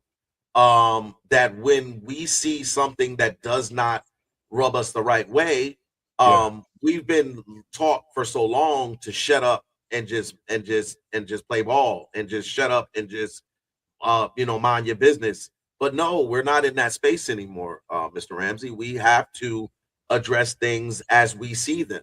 And when a directing cast, because first of all, does Peter Ramsey have anything to do with one battle? Did he direct it? I don't know. I'm not familiar with him having anything. I didn't think so either. But when I might have felt a different way if a Peter Ramsey might have directed this and maybe had a little bit more of an outlook on what was the play in the writing and the way things were portrayed for her character in that writing room and all those things. I would have loved to see what he would have had to say in regards to that. But the idea that because we made this comment, we're saying we don't understand that people aren't perfect and that people have their vices or have their downfalls or what is it, like just imperfections, that we don't in some way understand. That's totally not what we're saying. What we're saying is, as Black people, we already are undermined on screen enough. We already are not put in positions to be portrayed in the best light a lot. When you have someone like a Tiana Taylor, who, mind you, I have the utmost respect for her as an artist, as an entertainer, as an actress, as a Black woman, as a mother, all of those things. I have the utmost respect for her. When I see you placed on screen to kind of put you in a space where you're not looked at and respected in that way, then I'm like, okay, I understand if you wanted to go and sleep with Leonardo DiCaprio's character. That was your man. You're able, if that's your man, you're able to do whatever y'all want to do. If y'all want to get freaky over here right after y'all just pulled off a jokes, do that. That is all you. My problems was it didn't stop there. they made it to where she's now in this moment where you're like, okay, she's powerful, but let's undermine that powerfulness. Like, she's still fragile in the way that there's a lot of things that we know went into the writing process and the depiction of said character. So the idea of ignoring that as what you're saying is because Peter's saying, oh, I understand that people get upset and they don't know how to deal with their emotions when it comes to this. This is not the reality. The reality is people are this way. That's fine. That's fine that people can be a certain way.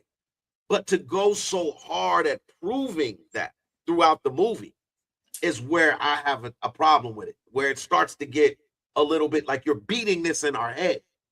And then I heard some people talk about, they mentioned in our comment section specifically, they were like, well, she wasn't the only black woman in the movie.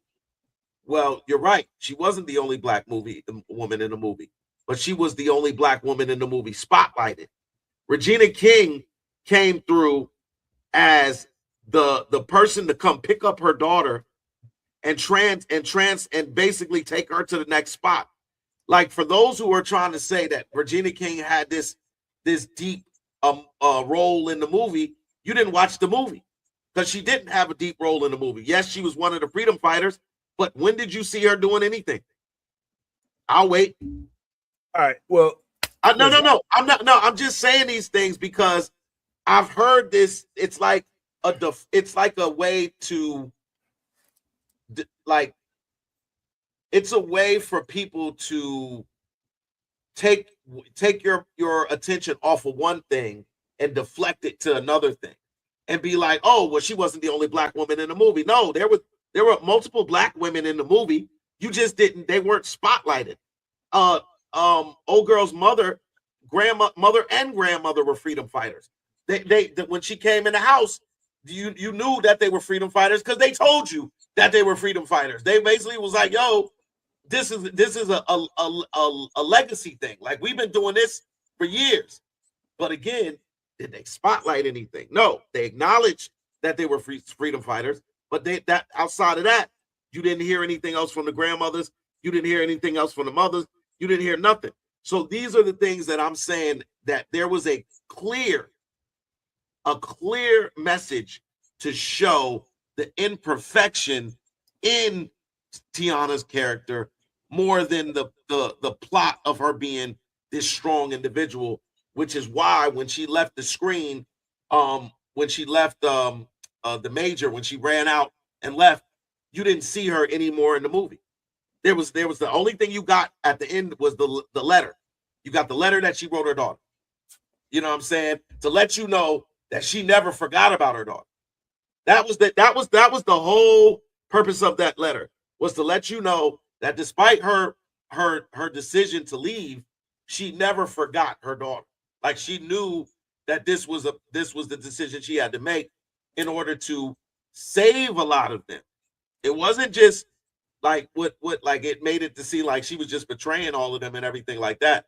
Remember, she still hadn't testified. Remember that.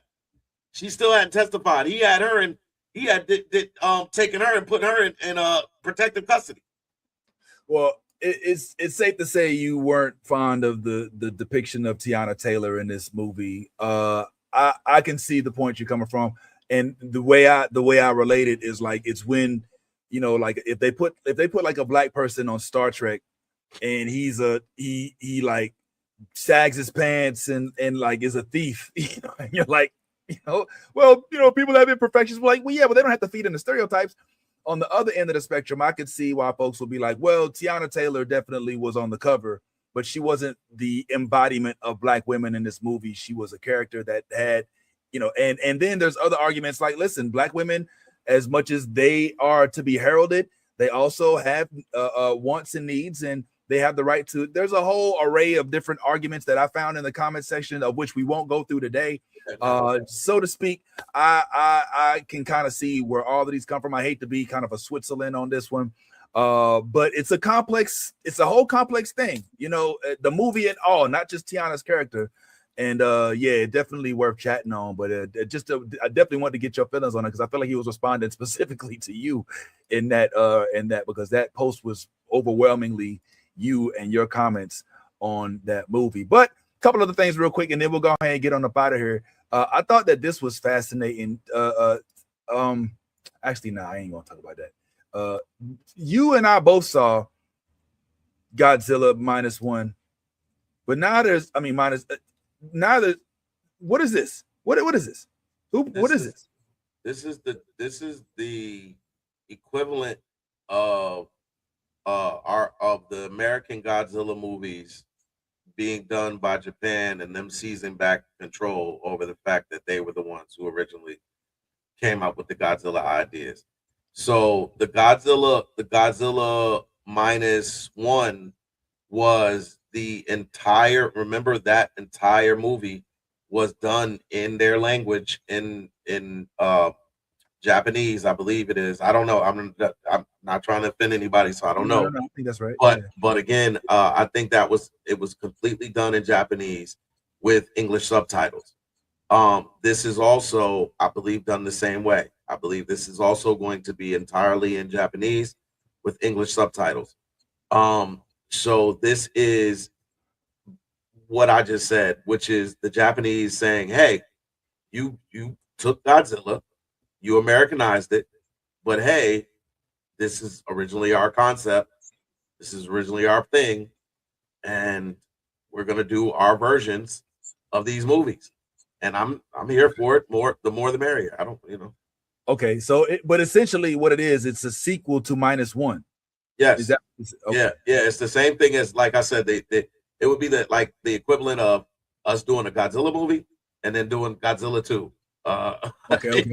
So they're just going, all right, -1 okay, I see. All right. Yeah. I was a little theirs confused. is going backwards. It looks like after this one we'll go minus negative. Godzilla -1. Yeah, right. -1. Yeah, it's going backwards. We're 1, 0. We're at negative. Okay, we're at -1. I still applaud the Godzilla -1 movie for showing the what I hadn't been hip to, the plight of a kamikaze pilot in World War. Is that what you saw? That's what you got away from -1? Absolutely. Like the dude came back from war. They was like, what the fuck are you doing here? You were supposed to kill yourself. You know what I'm saying? He's like, my engine. And he's like, man, what the fuck kind of warrior is you? Get your ass back out there and kill yourself. And he's like, all right, okay, my bad. I'm sorry. I'll get it right, And like I never really thought about that. Like, you're up in war. You're like, man, maybe I don't want to do this shit. You know what I'm saying? I don't fuck with y'all like that, But this movie explored the complexities. Like literally, like he came back and it was like, what the fuck? You're alive? Like, what? I thought you loved your country. Yeah. Do you not love your country? You know what I'm saying? Then why did you come back? Like I never thought about that. And like the shame, like walking around, people are like, yeah, there's the motherfucker who didn't even kill himself. You know what I'm saying? And he was like, oh, the shame. You know what I'm saying? That's such a complex thing. I just thought that was fascinating. So yeah, I don't know about you, but it was like one of the things that I loved about -1 was that the relationship between him, the little girl, and the lady who he took in, like she basically didn't have no place to stay, and he just let her stay there, and then all of a sudden, like they was never a thing. It was crazy because it was like never a thing, but she was basically she was basically his wife. Like, she was cooking for him, she was cleaning his house, she was doing everything, and then the little girl came, and they had their own like makeshift family. They had a makeshift family. But the way that he was in such denial until he wasn't, it's like now I will run through a crumbling city underneath Godzilla's feet to save you. Like they took it was the parallel in the way they took. Remember, the reason he didn't die was because he was in such fear. When he saw Godzilla destroying, so when he first encountered Godzilla, he was petrified. He was like, oh my God. And then they take you from that to this dude darting through crumbling cities and buildings falling and all of this just to go save, yo. And I was like, yo, this is a beautiful. It turned into a love story for me. Like it was like Godzilla became like an afterthought. He was like the thing. It was like more about the government and how the government treated its people and didn't tell them shit until it was like Godzilla's upon you. It was like, oh shit, don't say nothing. Just get out. Hey, just get the government officials out of there. Don't fuck the people. You know what I'm saying? So it was like those different dynamics when you see, you know, the poverty and in which how they were living, and just that like the way he came back. And yeah, you're right. How they were like, dude, you're not even supposed to be here. Like, you better go back out there and die real quick. Like, if you want some honor.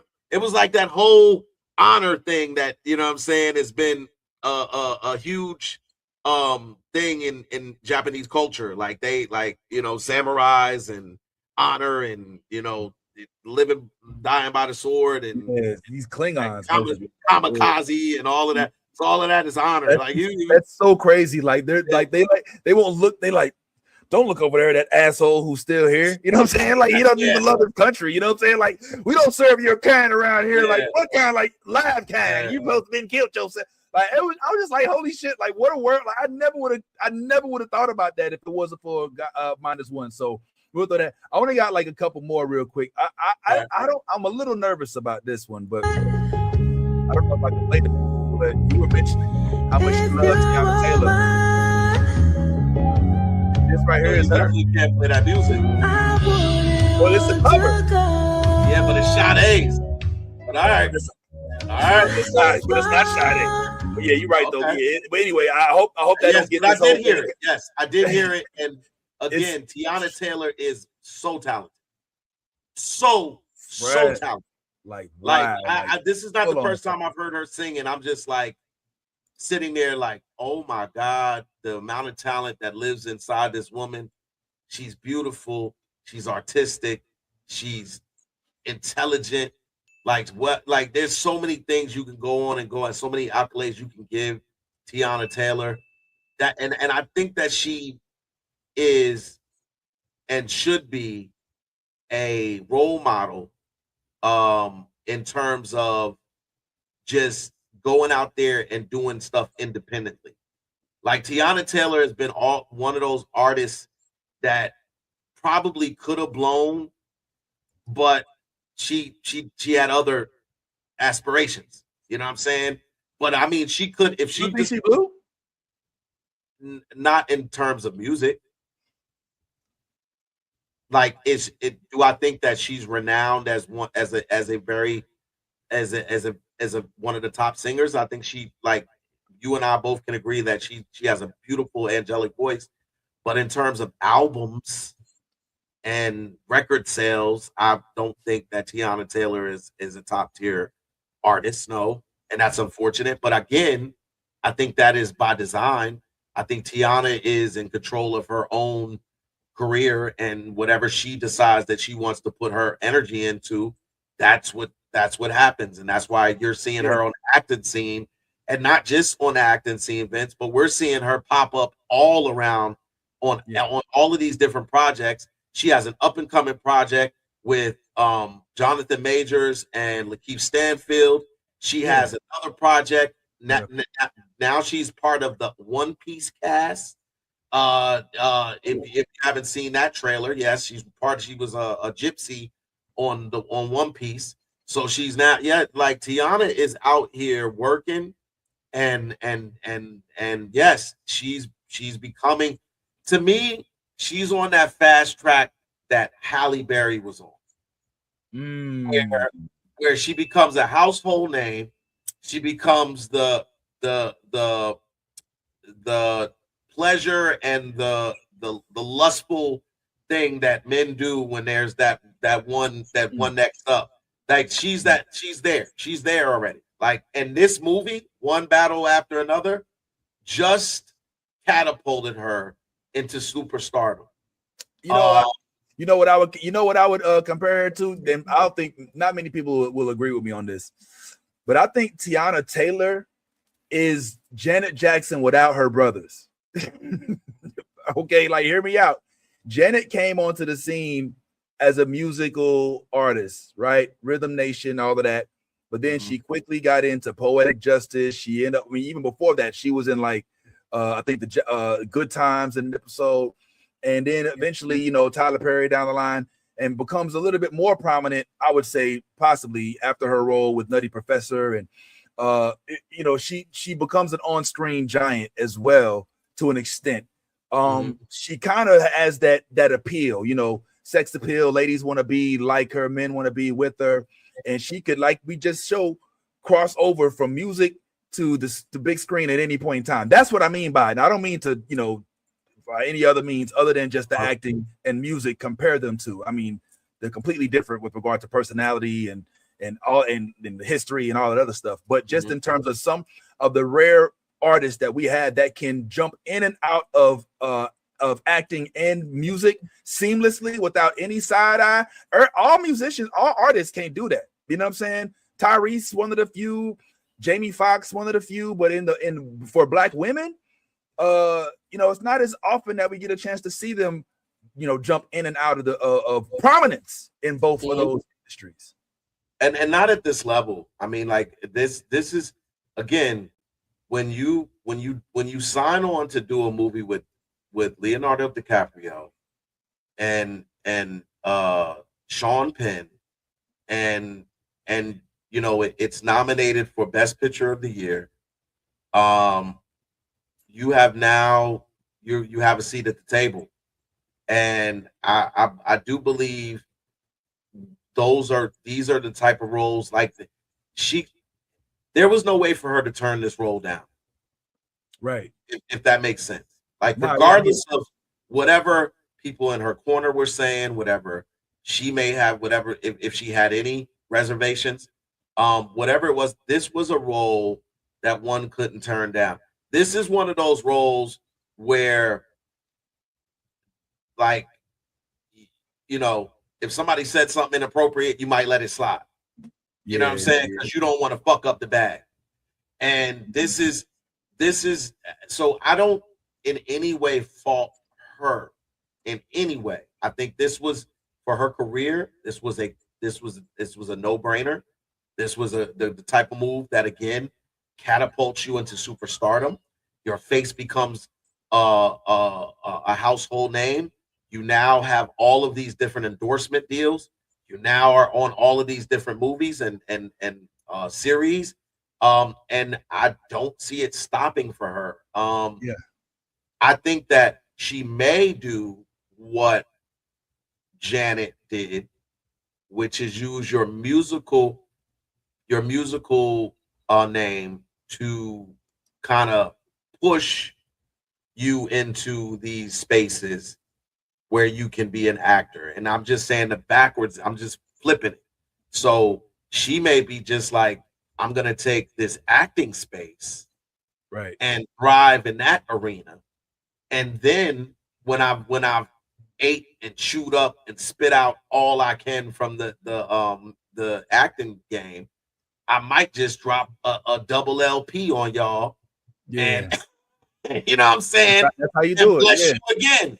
And same thing with Jamie. Like, it's these are the type of artistic, special people that have that ability to traverse these different arenas and do it at such a high level. Because it's one thing to just traverse it. It's one thing to say, hey, I'm gonna be the Timothy Chalamet and start up a mixtape and over here while I'm winning you know, best actor for Marty Supreme. You know what I'm saying? Critics' Choice Best Actor of the Year for Marty Supreme, which, mind you, I did say before the dude got that he was the next one up. I just want to go ahead and put that out there, that he was the next one up, and he is the next one up. So I think it's not out of the realm of possibility for Tiana to continue to bless us with these clips of her doing, you know, covers or some new music that she's working on. I saw her do something with Lucky Day one day she had like a song and it seemed like it came straight from the heart. I think it was something she wrote, and I was just blown away how breathtaking. Like when she sings, like it's like wow. She's another one of those with a sultry voice that has that ability to kind of just draw you in with her voice. You're just like, oh, I'm hypnotized. So yeah. Well, I hear you. Speaking of singers, rappers that are acting now, we also have this project on the mouth, which I actually think there's something fascinating about this whole thing. First of all, I think it's interesting that they're advertising it like it's a shade room post. I think that definitely shows where we are right now. Like if that's the way we're, but I'm not even knocking it. I probably ain't gonna hear your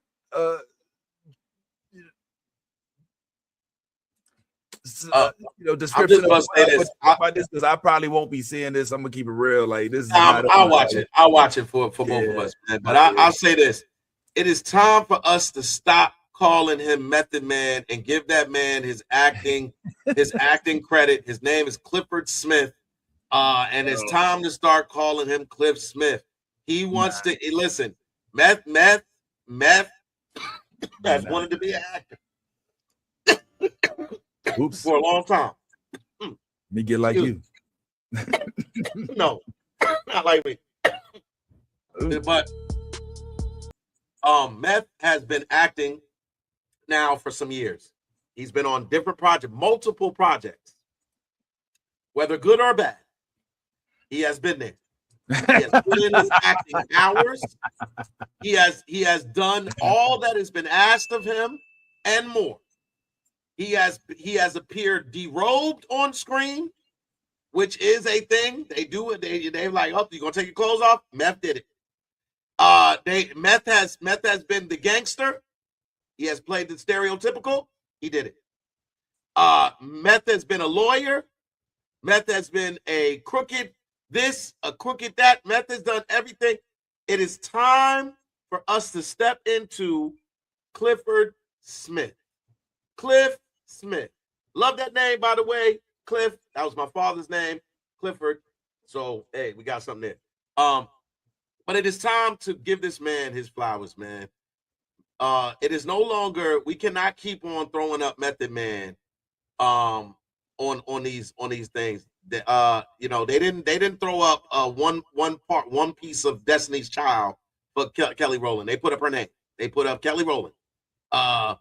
Let's put up Cliff Smith, give Cliff Smith his flowers, and when Method Man decides to drop another album or appear on tour with the Wu-Tang Forever or whatever it is, then we will make sure that we acknowledge him properly as Method Man, M-E-T-H-O-D man. I bet you that Method Man is putting Meth Man on his applications. I bet you that he's making them put that on the back of his chair. I don't think he want to go by Clifford. At the same reason we still know LL Cool J is LL Cool J and not what is it? Smith? What L Smith? What I mean? What his name is like something like something Smith. See, this is for these reasons. Siri, what's LL Cool J's name? Oh man, James Todd Smith. Todd.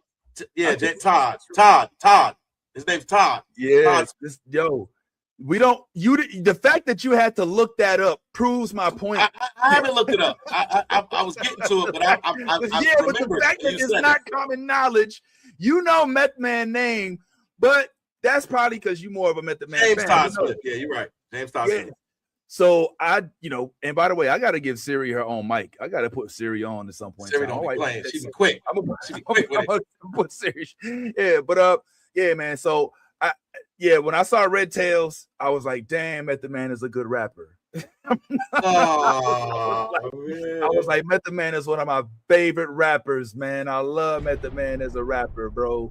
But yeah, on the screen. Now listen, I haven't been watching as much since. I know he was prominent in the Power shows. In the Power shows, I know. So he's probably gotten a lot better. I think that was one of his. He has. He was getting into a different field, and so I ain't gonna hold it against him. I just remember, I will always know him as Mr. Method Man. It's the Mr. Man, short Mr. Meth. Moving on your left, yo, what I consider drop some. I got any 2 styles on the round, but yo, keep it real one time on my peoples. If you with me, where you at? Yo, one man band from the Wu-Tang Clan. Ass on him, goddamn if he meant it. All body emotion. What's the commotion? Rub it in your skin like lotion. Ooh, whatever. Hey, yo, meth was the joint. Anyway. That's cool. Meth is still the joint. I just think that it's time for us to give flowers to Cliff Smith, who's decided to go out here and put in the acting hours that is deserved of his own Prime Video debut movie with him and Kelly Rowland starring as the main characters. He's not a backup. He's the main character. And I just think that Cliff Smith has been working very hard to establish Cliff Smith. Now, Method Man is still Method Man. Like all good superheroes, an alter ego is definitely needed. And we know that Johnny Blaze, METHOD man, Cliff Smith is absolutely nothing wrong with him going by Method Man, even as an actor. We still know Cher as Cher. We didn't have to learn her actual name after she did Moonlighting and Mask and all that shit. We still know certain names as just their names. Lady Gaga wasn't just introduced in that sequel to the Joker movie as anything other than Lady Gaga. You know what I'm saying? So I mean, I think Method Man wants to be known as Meth. Look on his own Instagram page. His Instagram handle isn't Clifford Smith. It's Method Man. it's, you know what I'm saying? So I mean, I don't know. Look, it's still heavy on. I think we need to bring Cliff Smith onto the new Bird Order and to defunct any of this this nonsense about him wanting. I think Cliff wants to be acknowledged as Cliff as it pertains to his acting career.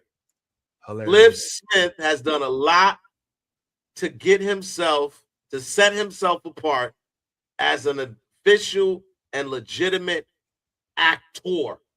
And I think Cliff Smith has done himself justice in doing so. Method Man is always going to be his go-to because he's had success in that arena.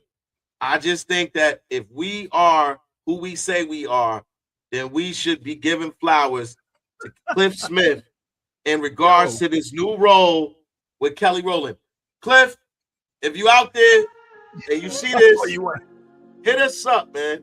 I believe that you are trying to step into this era in your life where acting is at the forefront of your career. I think that's where you're at. I think that at any time, in any place, you could drop us a 16 that'd be hot fire. You could drop us a LP that would go bananas, and you will always be able to do that. But I think you're on that journey, Cliff. If I'm not mistaken, I think you're on that journey to I want to be acknowledged as a great actor. I want accolades to support what I already know, which is that I am somebody. You know what I'm saying? Like, listen, and Cliff Smith, I believe in you. I believe in you. I was a fan of Method Man, but I'm a fan of Cliff Smith. I'm a fan of what you are capable of doing on that screen, brother. And I believe that you too know and share the same sentiments that I share. But I don't want to speak for you, so please reach out to us. We'll reach out to you. Can I holler at Method Man? Yo, hold on, man. I want to talk to him. Yo, hold on. Can I speak to Method Man for a second? Since you sitting there hogging up. Yo, all right, man. Hey, yo, I also want to shout out Method Man, aka Cliff Smith, for all you contributed, especially with the Wu-Tang Clan, and even with Redman, and even with Tupac. All right, appreciate all that. But I also want to say, my man, it's cool to be Method Man. Ain't no reason to switch it up. Don't nobody even know what Ice-T real name is. Oh, go ahead and Google it. Go ahead and Google it. We have not been listening. We have not been seeing The Barbershop starring O'Shea. It's been Ice Cube. I think that this is just a part of the culture. You once were Method Man and will always be Method Man. And as long as the check clear the bank, my man, ain't no reason to change your identity. But if you want to be Cliff Smith, I feel like that'd be known. But my feelings are that you don't mind, if anything, being known as, just as it says, the official Mr. Method Man, for short, Mr. Meth, moving on your left. Respect either way, fam bam. I just don't think I get what you're saying. I know you want him to be more distinguished. Yes, no, it's no Method Man. No. I don't want him to be more distinguished. I think he is who he is, distinguished or not. I just think that he was Cliff Smith before he was Method Man.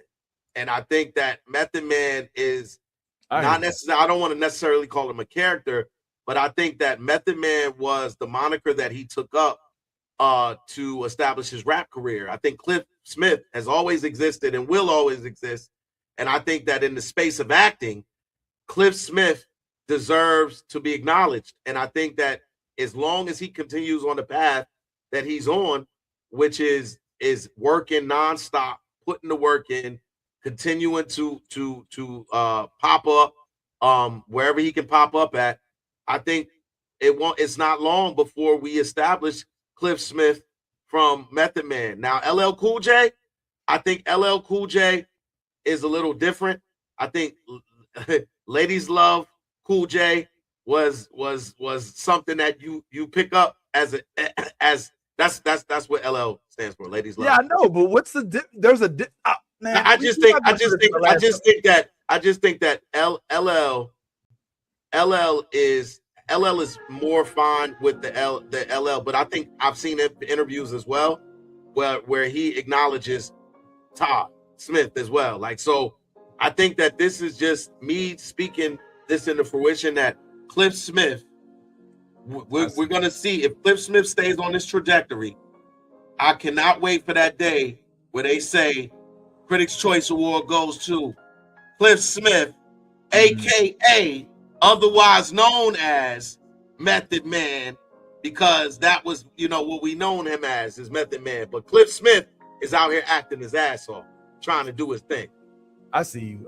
It's kind of like what 50 is sometimes. Curtis, and we know his name.